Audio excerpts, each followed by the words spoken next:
Hello breaking news చూస్తున్నాం. అక్రమాస్తుల కేసులో చంచల్గూడ జైల్లో ఉన్న ఏసీపీ ఉమామహేశ్వరరావును ఏసీపీ అధికారులు కస్టడీకి తీసుకున్నారు.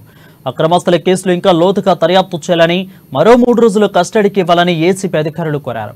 దీంతో 3 రోజుల కస్టడీకి నాంపల్లి కోర్టు అనుమతి ఇచ్చింది. దీంతో నేడు చర్లపల్లి జైల్లో ఉన్న ఉమామహేశ్వరరావును కస్టడీలోకి తీసుకున్నారు.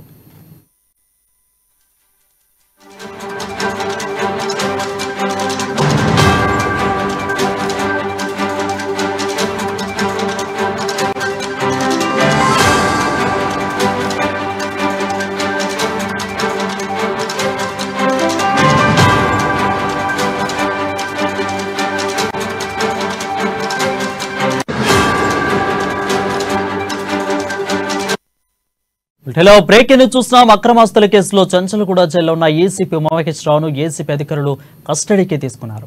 ఇక అక్రమాస్తుల కేసులు ఇంకా లోతుగా దర్యాప్తు చేయాలని, మరో 3 రోజులు కస్టడీ ఇవ్వాలని ఏసీపీ అధికారులు కోరారు. దీంతో 3 రోజుల కస్టడీకి నాంపల్లి ఏసీపీ కోర్టు అనుమతిచ్చింది. దీంతో నేడు చర్లపల్లి జైల్లో ఉన్న ఉమామహేశ్వరరావును కస్టడీలోకి తీసుకున్నారు.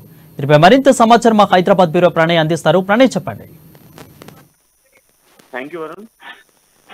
ఏదైతే అక్రమ ఆస్తుల సంపాదనలో ఏసీపీగా ఉన్నటువంటి ఉమామహేశ్వరరావు అరెస్టు సంగతి మన అందరికీ తెలిసిందే. 3 రోజుల పాటు కూడా ఉమామహేశ్వరరావును కస్టడీ అనుమతి ఇవ్వాలంటూ కూడా ఏసీబీ కోర్టును కోరుతా ఉంది. ఇప్పటి వరకు ఉమామహేశ్వరరావుకు చెందినటువంటి 3,95,00,000 ఆస్తుల గురించి కస్టడీ విచారణలో కూడా బయట తీసుకురావాలన్నటువంటి ఈ నేపథ్యంలోనే ఏసీబీ నాంపల్లి కోర్టును ఆశ్రయిస్తా ఉంది. పలువురు పోలీసు అధికారులతో కలిసి కూడా పెట్టుబడులు పెట్టినట్లుగా గుర్తించిన ఏసీబీ అధికారులు ఈ నెల 22న అదనపు ఆదాయానికి మించినటువంటి ఆస్తుల కేసులో ఉమామహేశ్వరరావును అరెస్ట్ చేయడం జరిగింది. ఈ నేపథ్యంలో కూడా ఉమామహేశ్వరరావు ఇప్పటికే చంచల్గూడ జైల్లో ఉమామహేశ్వరరావు ఉన్న నేపథ్యంలో కూడా కస్టడీకి తీసుకునేందుకు సిబిఐ ప్రయత్నాలు కొనసాగిస్తా ఉంది. ఈ నేపథ్యంలో ఈరోజు నాంపల్లి కోర్టును ఆశ్రయించబోతా ఉన్నారు. ప్రధానంగా ఇప్పటి వరకు ఆయనకు సంబంధించినటువంటి ఆస్తులకు సంబంధించినటువంటి వివరాలతో పాటుగా అక్రమ ఆస్తులు ఎక్కడెక్కడ ఉన్నాయి, దాంతో పాటుగా ఇందులో కొందరు పోలీసులు కూడా, ఉన్నత అధికారులతో పాటుగా పోలీసులు కూడా ఉన్నారు అన్నటువంటి నేపథ్యంతో